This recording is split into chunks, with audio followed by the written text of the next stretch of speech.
There's a very powerful hadith that shows us the dangers of showing off your good deeds to other people.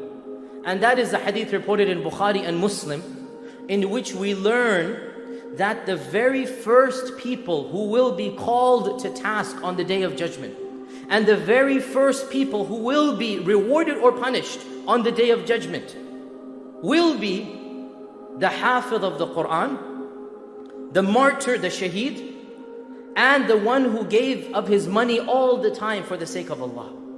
These are the first three people whom Allah will call in front of Him.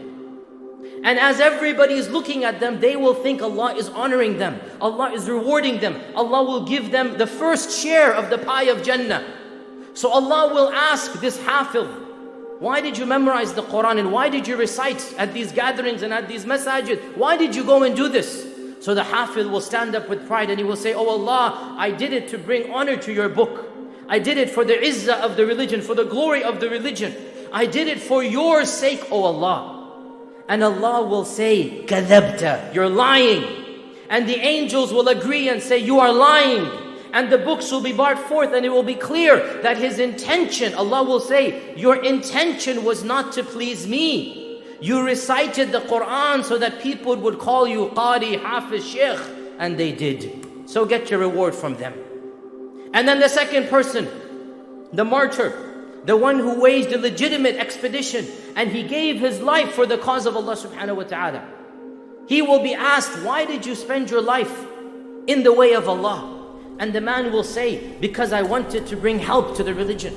I wanted to bring i'la al-kalima, as we call it, or bringing help to Islam, glory to Islam. I wanted to defend the religion, defend the weakless and the homeless and the poor. I did it for your sake, O Allah. And Allah will once again say, kadhabta, you're lying. And the angels will testify you're lying. And Allah will say, you only did it so that people could call you, mashallah mujahid, mashallah brave man, mashallah you've done so much. And the people did. You got your reward from them, none from me. And the same with the third person, that he will say, I gave of my money to be a generous person for your religion.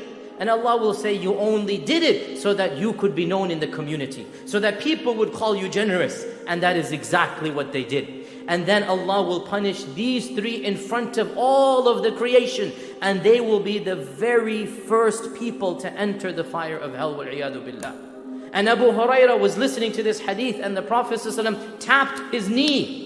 And he said, Ya Aba Hurairah, these are the first three people who will taste the fire of hell.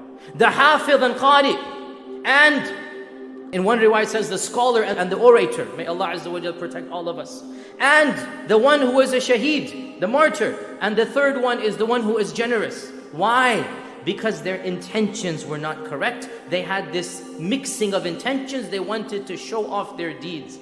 And imagine, brothers and sisters, imagine the fate of the person. He's doing good his whole life. And he thinks he's going to meet Allah with all of this good. And then he is told, you didn't do it for my sake.